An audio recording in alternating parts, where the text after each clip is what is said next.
아나니아라 하는 사람이 그의 아내 삽비라와 더불어 소유를 팔아 그 값에서 얼마를 감춤해 그 아내도 알더라. 얼마만 가져다가 사도들의 발 앞에 두니 베드로가 이르되 아나니아야 어찌하여 사단이 내 마음에 가득하여 내가 성령을 속이고 땅값 얼마를 감추었느냐. 땅이 그대로 있을 때에는 내 땅이 아니며 판 후에도 내 마음대로 할 수가 없더냐. 어찌하여 이 일을 내 마음에 두었느냐. 사람에게 거짓말한 것이 아니요 하나님께로다. 아나니아가 이 말을 듣고 엎드려져 혼이 떠나니 이 일을 듣는 사람이 다 크게 두려워하더라. 젊은 사람들이 일어나 시신을 싸서 메고 나가 장사하니라. 3시간쯤 지나 그의 아내가 그 일어난 일을 알지 못하고 들어오니 베드로가 이르되 그 땅 판 값이 이것뿐이냐 내게 말하라 하니 이르되 예 이것뿐이라 하더라. 베드로가 이르되 너희가 어찌 함께 깨하여 주의 영을 시험하려 하느냐. 보라 내 남편을 장사하고 돌아오는 사람들의 발이 문 앞에 이르렀으니 또 너를 메어 나가리라 하니 곧 그가 베드로의 발 앞에 엎드려져 혼이 떠나는지라. 젊은 사람들이 들어와 죽은 것을 보고 메어다가 그의 남편 곁에 장사하니 온 교회와 이 일을 듣는 사람들이 다 크게 두려워하니라. 아멘. 네. 영국의 그 BBC에서 굉장히 충격적인 뉴스가 하나 있었는데요. 2011년입니다. 아이패드가 처음 나왔을 때예요. 한 청년이 이 아이패드를 너무 사고 싶은데 돈이 없었어요. 그래서 이 친구가 어떻게 했냐면 자기 신장을 매물로 내놨습니다. 자기 신장을 내놔서라도 이 아이패드를 갖고 싶었던 거예요. 그러니까 이 아이패드가 자기 삶의 목표인 거죠. 그리고 자기 삶의 전부처럼 돼버린 거죠. 충격적이죠. 그런데 우리 사람들이 걸어온 길이 그런 것 같아요. 사람들이 걸어온 길이 어떤 것을 소유하는 것, 또 어떤 명예를 통해서 행복을 얻는 것, 그게 사람의 마음입니다. 저는 오늘 본문 말씀이 좀 이 사건하고 좀 비슷한 것 같아요. 되게 좀 충격적인 사건입니다.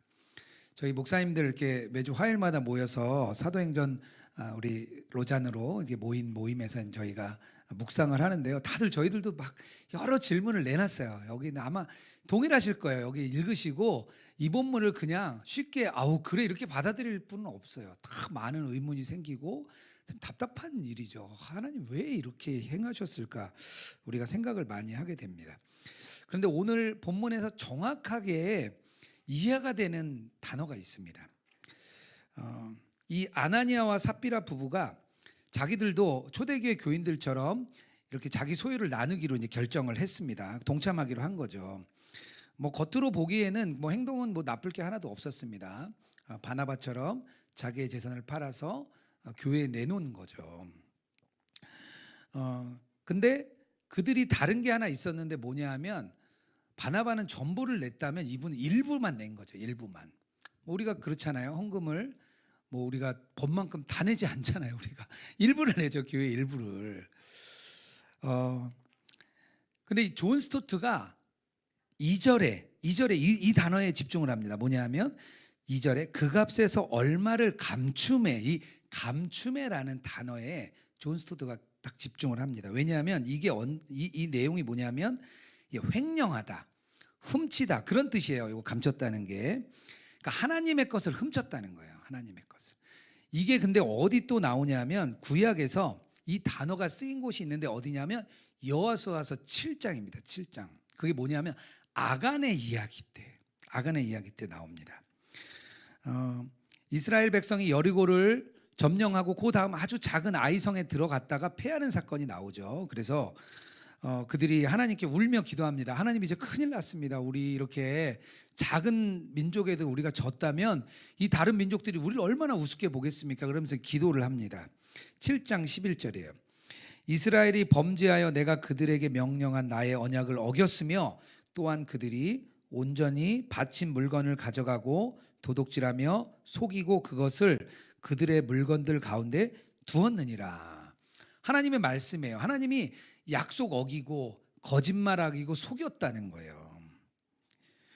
제비를 뽑죠. 제비를. 그래서 결국에는 아간이 나오고 아간이 돌에 맞아 죽는 사건이 나옵니다. 그리고 나서 아이성 점령하고 그리고 가나안 땅을 차근차근 점령에 들어가는 승리를 거두게 됩니다. 아나니아와 삽비라에게 베드로가 이렇게 말합니다. 3절에 내가 성령을 속이고 땅값 얼마를 감추었느냐. 똑같다는 거예요. 그들의 물건을 감추고 하나님 속이고 거짓말했다는 거예요. 아마도 그랬던 것 같아요. 땅을 팔기 전에 이렇게 좀 얘기를 했던 것 같아요. 제가 이번에 땅을 파는데 제가 교회에다가 이 땅값을 전부를 바치겠습니다. 이렇게 이야기를 했던 것 같아요. 하나님께 바치기로 한 후에는 내 것이 아니죠. 하나님 말씀에 의하면 바치기로 결정한 후에는 내 것이 아니라는 겁니다. 왜 이런 일이 일어났을까요? 도대체 아나니아와 삽비라의 마음에는 어떤 마음이 있었길래 일단 이런 일이 일어났을까요? 한 두 가지 정도에 저는 관심 있게 봤는데요. 첫 번째는 외적으로 보여지는 것에 관심이 많았습니다. 여기서 4장 마지막에 나오는 바나바와 동일한 행동을 했습니다. 소유를 팔았습니다. 판 돈을 사도들 앞에 가지고 갔습니다. 그리고 그 돈을 마음대로 처리하라고 맡겼습니다. 헌신도 있죠. 섬김도 있죠. 순종도 있어요. 다 있는 거예요. 우리가 교회 생활하면서 하고 있는 모든 걸 아나니아와 삽비라 보면 다 했습니다. 겉으로는 똑같은 거예요. 아마도 그들은 하나님도 속일 수 있다고 생각했던 것 같아요. 사람들은요, 눈에 보이는 걸로 판단을 많이 합니다. 눈에 보이는 걸로 판단하니까 교회 올 때 내가 마음에 미움을 가지고 막 교회 오는데도 아무렇지 않아요. 교회 오다가 우리가 왜 또 부부간에 또 이렇게 싸우기도 하잖아요. 아무것도 아닌 일로 막 사단이 틈타니까 차에서 막 이러쿵저러쿵 막 싸우잖아요. 그리고 교회 와도 뭐 아무렇지도 않은 거예요. 교회 봉사를 합니다. 우리가 참 잘 섬깁니다. 근데 처음에는 잘 섬기다가 어려운 일이 한 해 가고 두 해 가고 막 계속되다 보면 막 불평 생기고 불만 생기고 섬기는데도 막 그런 마음이 들어요. 그런데도 섬기죠. 똑같은 겉으로 보기에는 아무 문제가 없어요. 사람의 눈으로 아무 생각 없는데 아무 문제 없는데 하나님의 눈은 생각을 안 하는 거죠.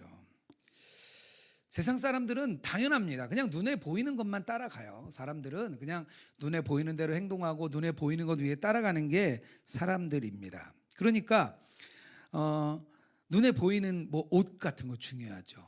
뭐 외모 중요하죠. 하다못해 커피 한 잔도 뭐 조사에 의하면 스타벅스 커피를 들고 다니는 사람은 굉장히 아주 자랑스럽게 이렇게 들고 다닌다고 해요. 그 브랜드를 우리가 굉장히 좋아하는 거죠. 옷이 곧 내 브랜드고 내가 가진 명품이 곧 나를 대표하는 거죠. 그게 뭐 세상 사람들의 생각이에요. 왜 복음을 안 믿을까요? 그렇게 복음을 막 전하고 막 하는데 왜 안 믿을까요? 외적으로 보기에 달라지는 게 하나도 없는 거예요. 오히려 교회 다니는 사람 답답해요.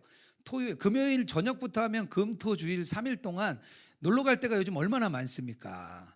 가서 즐겁게 놀다 오면 되는데 교회 당에 매여가지고 교회에다가 막 몸 바치죠, 돈 바치죠, 막 이해가 안 가는 거죠. 세상 사람들이 보기에는. 아나니아와 삽비라도 결국 보이는 것에 굉장히 집중을 했습니다. 그게 첫 번째 이유고요. 또 하나는 아나니아와 삽비라가 자기의 의를 추구했습니다. 자기의는 이런 거죠. 하나님께 올려드려야 할 영광을 자기가 가로채는 거죠. 그게 자기의입니다. 아마도 바나바가 이렇게 그 대표적으로 나오죠. 자기의 물건을 팔고 바치고 하니까 굉장히 사람들에게 칭찬을 받았을 것 같아요. 그 뒤로도 바나바는 교회에 굉장히 중직이 되죠. 아마 그 마음에 나도 저렇게 됐으면 좋겠다 그런 마음이 들었을 거예요. 그러니까 똑같이 행동을 했죠.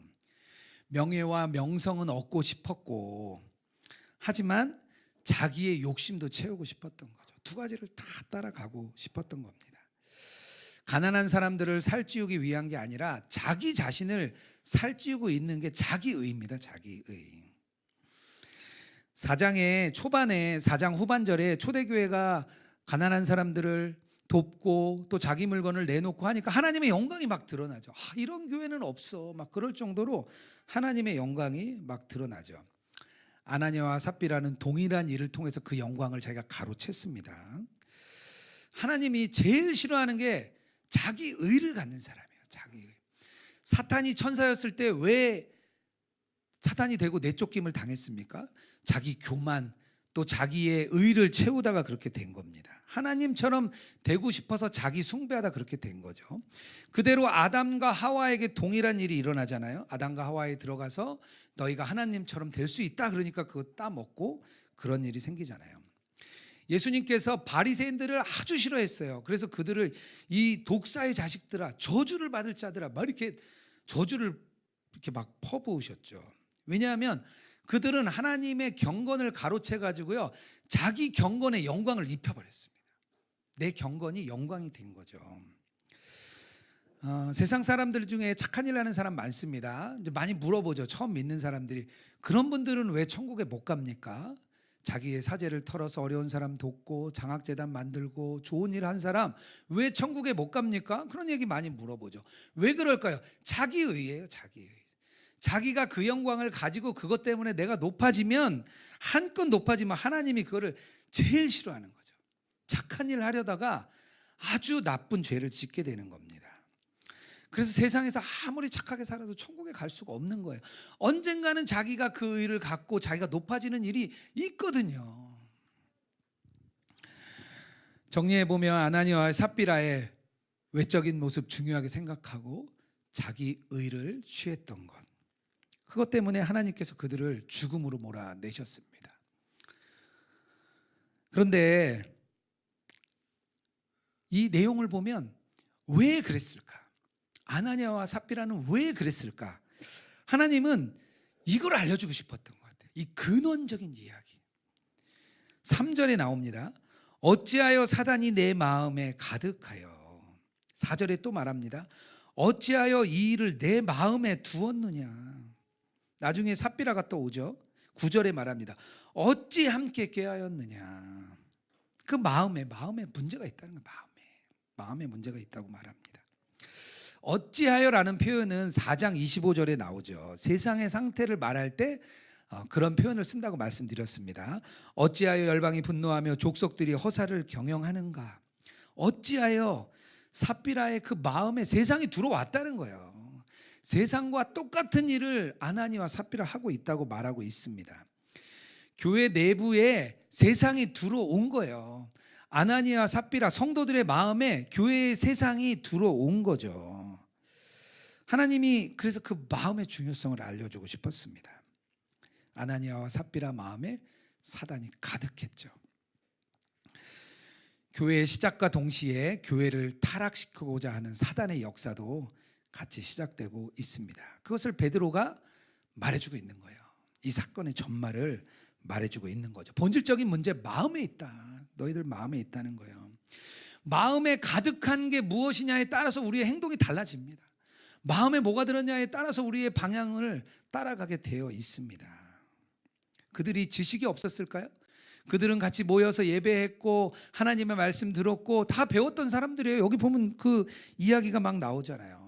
예수 그리스도가 구원자라는 거 분명히 들었던 사람들이에요. 그러니까 그들이 와서 초신자가 왔는데 초신자가 자기 밭 다 빨아갖고 낸다 그러는데 누가 그러라 그러겠습니까? 그래도 교회 안에 어느 정도 믿음이 있으니까 사도들이 그래 좋은 결정하셨네요. 그렇게 얘기를 했겠죠. 이 마음이 이 아주 무서운 상태가 되면 왜곡되고 뒤틀어지게 되어 있습니다. 우리가 교회에서 성경 공부하는 거 중요하죠. 제자훈련 받는 거 중요하죠. 책을 많이 읽고 기도 많이 하는 것도 중요합니다. 그런데 우리의 마음이 뒤틀려 있으면, 우리의 마음이 이렇게 세상 것으로 가득 차 버리면 금방 우리는 이렇게 될 수밖에 없습니다. 마음이 너무 중요한데 우리가 마음을 소홀히 여기는 거죠. 사람들은 대체적으로 자기 자신이 괜찮다고 생각합니다. 대부분은 그래 나 정도면 괜찮아 이렇게 생각하는 게 우리 보통 사람들의 마음이에요. 그리고 이거를 자기 기만이라고 얘기합니다. 자기 기만. 자기 마음을 이렇게 자기도 속는 거예요. 자기도. 그런 사람의 대표 주자가 그 마피아 영화에 나오는 그 마피아 아내들이래요. 마피아의 아내들. 이분들은 절대로 이 돈이 어디서 나오는지 물어보지 않는데요. 영화를 분석해 보면 남편에게 이 돈이 어디서 났냐고 절대 물어보지 않는데요.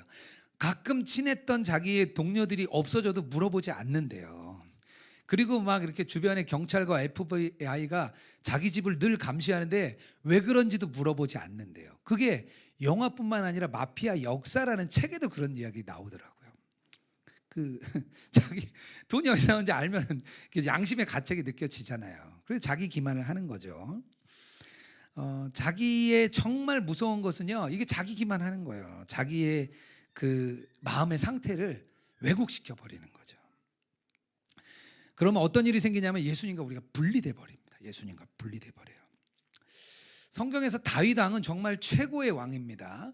이스라엘의 국기가 있는데 이렇게 가운데 별이 있어요. 이 별이 뭐냐면 다윗별이라고 불러요. 다윗별. 그만큼 지금도 이스라엘 사람들은 다윗을 아주 존경합니다. 그럴 만하죠. 그는 아름다운 시편을 많이 지었잖아요. 하나님을 경외하는 사람이었고 이스라엘의 초석을 쌓았고 정말 하나님 나라의 왕국을 만든 첫 번째 정말 사람이었죠. 그런데 그가 성경에는 간음죄와 살인죄를 저질렀다고 나옵니다. 그런데 다윗이 아무렇지도 않았어요. 그 죄를 짓고도 아무렇지가 않았어요. 자기 기만에 빠진 거죠. 그때 나단 선지자가 나타나서 지적을 합니다. 그제서야 깨닫게 되는 거죠. 시편 51편 10절에 다윗이 막 고뇌하면서 부르짖습니다. 하나님이여 내 속에 정한 마음을 창조하시고 내 안에 정직한 영을 새롭게 하시옵소서. 하나님의 말씀을 들었고 경험했고 통찰 있고 이 놀라운 다윗이 자기 기만에 빠지니까 하나님하고 그냥 멀어져 버린 거예요. 그리고 나서 그 울부짖음, 하나님 내 마음을 내 속을 깨끗게 하여 주시옵소서, 이것을 막 간절히 요청합니다. 나단의 지적을 통해서 오히려 그가 자기 기만을 깨뜨려 버립니다. 우리는 어떻습니까? 우리 여러분들 마음은 어떻습니까? 내 마음을 똑바로 들여다보고 있습니까? 죄에 그냥 만연해져서 죄라고 생각하지 못하고 그냥 살아가십니까? 세상의 방식과 세상 문화에 빠져 살면서 아유 그래 어쩔 수 없지, 뭐 사업은 그렇게 하는 거야, 직장인은 원래 그렇게 하는 거야, 그냥 지나치고 계신 자기 기만 없습니까? 아이들 키우는데 아유 그래 다 이렇게 키우는데 나도 그렇게 하는 거지, 그런 마음 없습니까? 우리가 그런 세상의 방식대로 내 마음이 그대로 물들어져 있는데도 깨닫지 못하는 게 자기 기만입니다. 이것을 우리가 잘 점검해 봐야 됩니다. 하나님이 오늘 마음을 통해서 이것을 말씀하고 싶은 겁니다. 그래서 마음이 중요하다. 너희들 마음이 너무나 중요해. 잠언 4장 23절에 이렇게 말합니다. 모든 지킬 만한 것 중에 더욱 내 마음을 지키라. 생명의 근원이 이에서 나매니라. 그렇다면 어떻게 하면 우리가 이 귀한 마음, 여기서 말씀하시는 대로 내 마음을 지키라, 우리는 어떻게 하면 지킬 수 있을까요? 저는 두 가지 정도 좀 나누고 싶은데요. 첫 번째는요, 날마다 예수님 안에 거하는 게 필요합니다. 날마다. 출애굽기 16장 4절에 이런 말씀이 있습니다.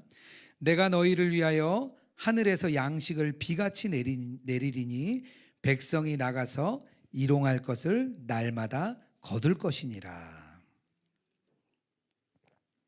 이스라엘 백성이 광야에서 만나를 공급받는 방법이 있었는데요. 뭐냐면 날마다입니다. 날마다. 이게 만나를 공급하시는 하나님과 이스라엘 백성 사이의 규칙이에요. 규칙. 근데 이 규칙이 그때만 적용되는 게 아니라 지금도 적용됩니다. 왜냐하면 스데반이 사도행전 7장에 가면 이 광야 시대를 뭐라고 표현하냐면 광야 교회라고 표현을 합니다. 이때가 교회였다는 거예요. 그 이야기는 이 광야 교회의 법칙이 오늘도 이어지고 교회의 법칙으로 계속 이어지고 있다는 겁니다. 하나님이 우리 자녀들을 어떻게 다스리는지 보여주는 법칙이에요. 뭐냐면 날마다 하나님이 주시겠다는 거예요. 만나를. 그러니까 그 뜨거운 그 햇볕 아래서 있는데 그 만나를 보관해둘 냉장고가 어디 있어요? 그 뜨거운 햇빛 아래 이걸 어떻게 놔둘까 고민할 필요도 없었어요. 왜? 매일 주니까. 미리 놔뒀더니 다 썩어버리잖아요. 매일 이제 주는 거죠.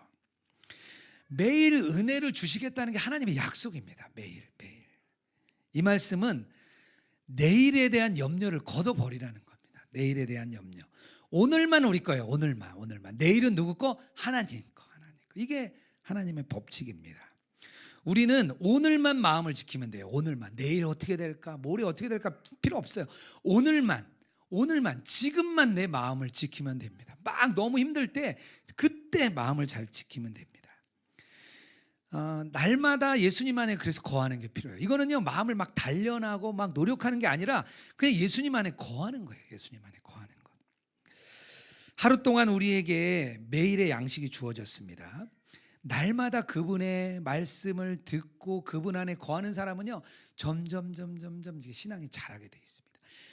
대나무가 있잖아요. 대나무가 이렇게 마디마디가 있잖아요. 오늘 지난주에 제가 권사님 한 분하고 이야기 나누는데 그 이야기가 제가 되게 마음에 남았어요. 우리가 막 어려운 일을 겪을 때 대나무에 마디 하나가 생기고 또 자라고, 그냥 대나무가 길게 자라는 법은 없어요. 늘 마디를 건너가죠. 고통을 당할 때 또 마디가 하나 생기고, 그러면서 우리가 매일매일 자라는 거죠. 그래서 우리는 오늘만 지키면 돼요. 주님의 은혜를 오늘만 구하면 됩니다. 내일까지 걱정하지 말라는 겁니다. 날마다 그래서 매일 주님을 바라보라고 하는 거예요. 우리가 왜 동행일기 왜 씁니까? 왜 매일 자꾸 지겹게 쓰라 그러네. 왜 그러나요? 매일 주님과 내 자기 기만 점검하고 주님 앞에 거하는 걸 매일 한번 점검해 보는 거예요. 저희 예수동행 운동을 같이 하는 교회 중에 부천에 있는 내동교회라고 있습니다.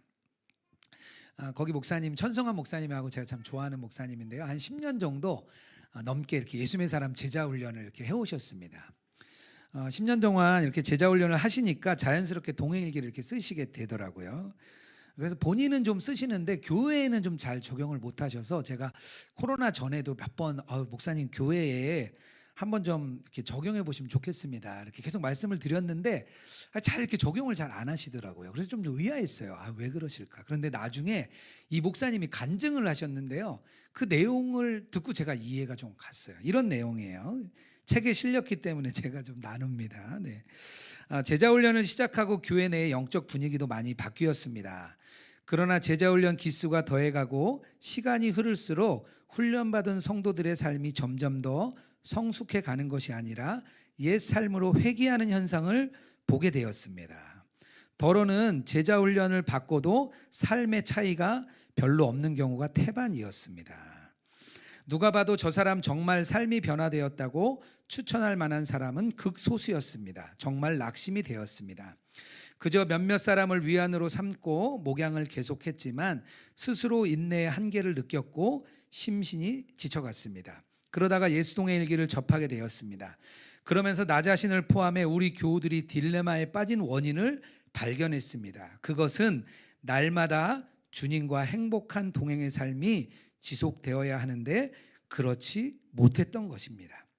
고민 끝에 이유를 발견했지만 쉽게 시작하지 못한 것은 담임 목사인 내가 예수동의 일기를 지속적으로 쓰지 못하고 있기 때문이었습니다.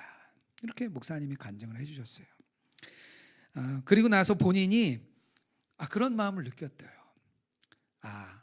삶이 변하는 것도, 목회가 성공하는 것도 중요하지만 내 자신이 먼저 변하고 주님과 날마다 은혜를 누리는 게 중요하다. 그걸 깨닫고 동행일기를 이분이 매일 쓰기 시작했습니다.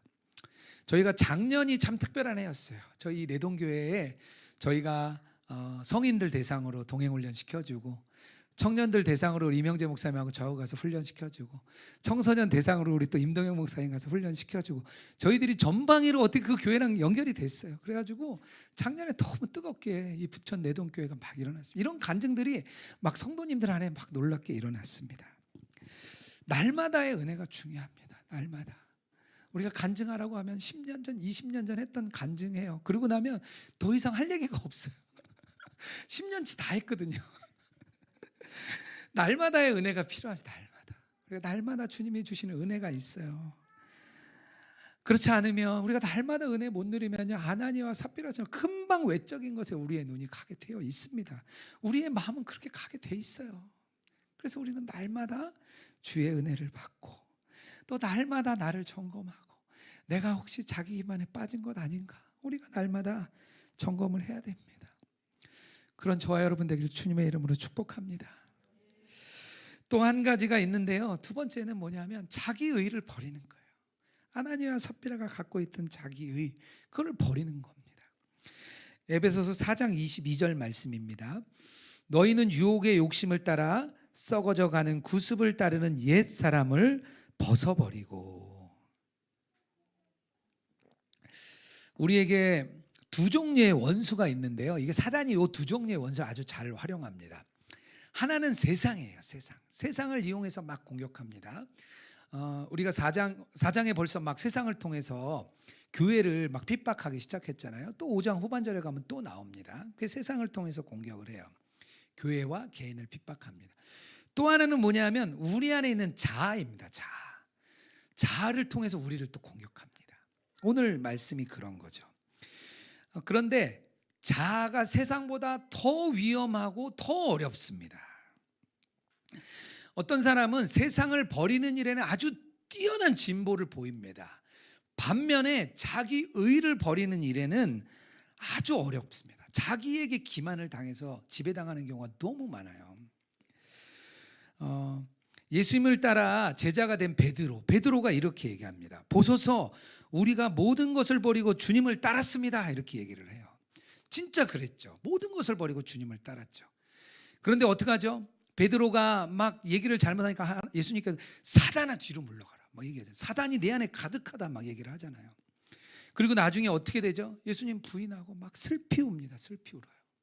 세상 버리고 예수님 따랐지만 결국에는 슬피 울며 내려갑니다. 그게 우리의 마음이에요. 선교지에 나가는 선교사님들 정말 세상 버리고 나가는 거죠. 진짜 자기 다 버리고 선교지 나가 살잖아요.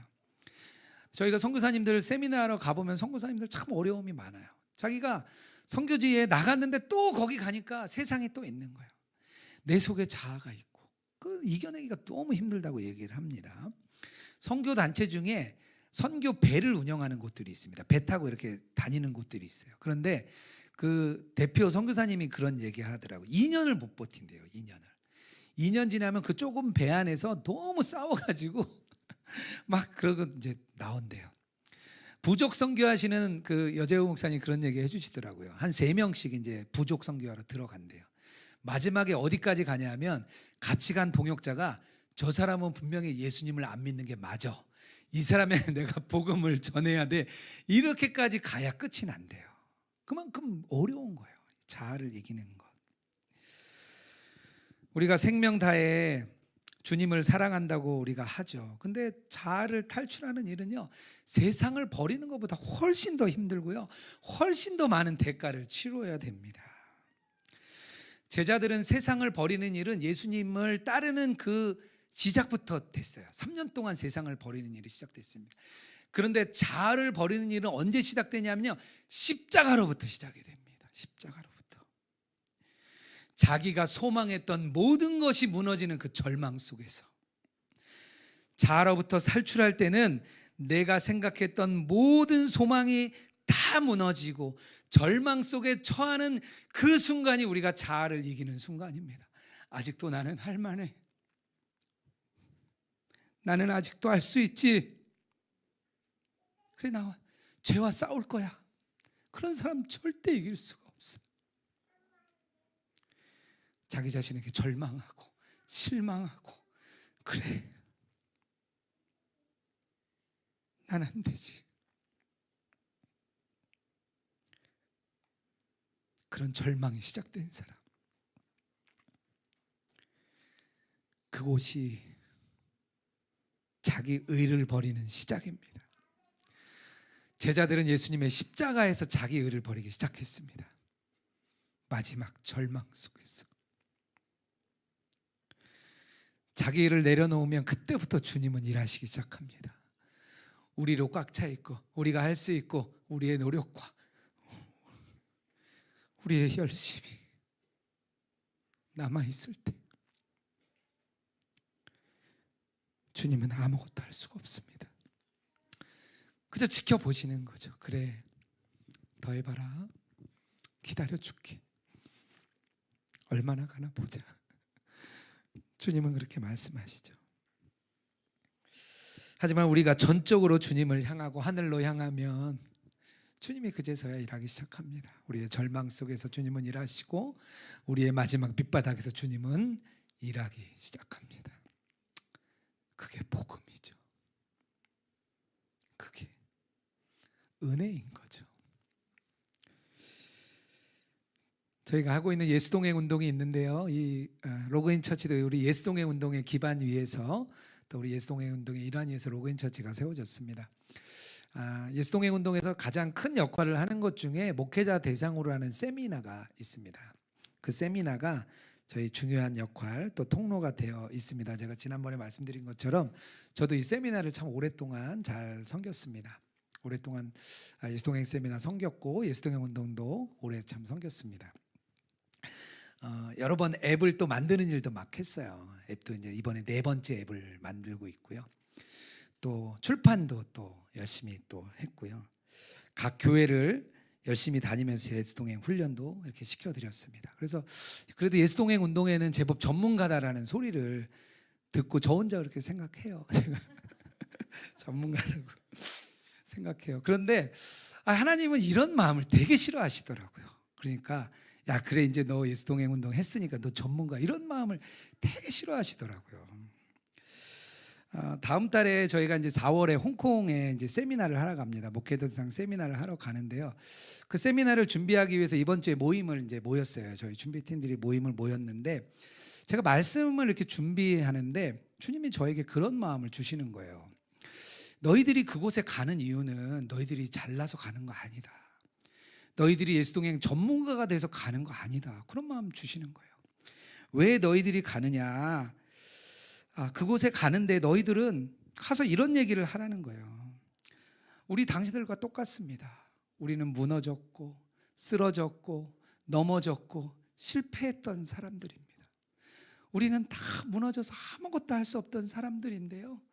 우리가 예수님 만나서 예수님 우리 안에 오신 것 확신하고 주님과 동행하면서 이렇게 길을 걷고 있습니다. 저희들 당신 마음 너무나 잘 압니다. 우리 함께 걸을 수 있습니다. 우리 함께 갑시다. 그런 마음을 나누라고 주님이 마음 주셨습니다.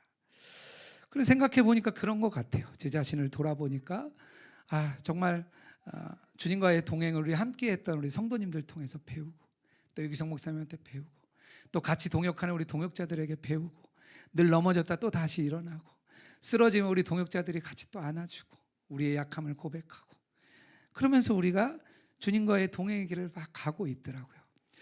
그래서 예수동행은 전문가가 아니라 그냥 같이 걷는 동반자만 있구나. 우리 함께 걷는 거지. 그것을 제 마음에 주님이 주셨고요. 그 마음을 같이 이렇게 나눴습니다. 생각해 보면 우리 자신에게 절망하고 포기하는 것보다 더 큰 복은 없습니다. 그 순간 주님은 일하십니다. 자기를 내려놓는 것, 우리가 주님과 동행할 때 가능하거든요. 주님과 동행한다는 것은 주님도 있고 나도 있어서 내가 열심히 가는 게 아니라 주님은 앞서 가시고 우리는 따라가는 그 길, 그리고 우리들은 동반자가 되어서 함께 걸어가는 그 길이 주님과 동행하는 길입니다. 함께 붙들어주고 함께 묶어줘야만 사단이 틈타지 못하는 거죠. 서로가 서로를 위해 기도해주고 격려해주고 위로해줄 때 우리가 하나가 되어서 갈 수 있는 거죠. 우리 사랑하는 성도 여러분, 정말 매일 예수님과 동행하는 또 예수님을 바라보고 주님 안에 거하는 저와 여러분 되기를 축복합니다. 마음이 참 너무 중요합니다. 절대 소홀히 해서는 안 되죠. 우리가 그 마음을 붙들고 그 마음 안에 예수님으로 가득 채우면 주님으로만 채워진다면 우리는 주의 길을 갈 수 있습니다. 그런 삶을 걸어가는 우리 로그인 처치 모든 교우들 되길 주님의 이름으로 축복합니다.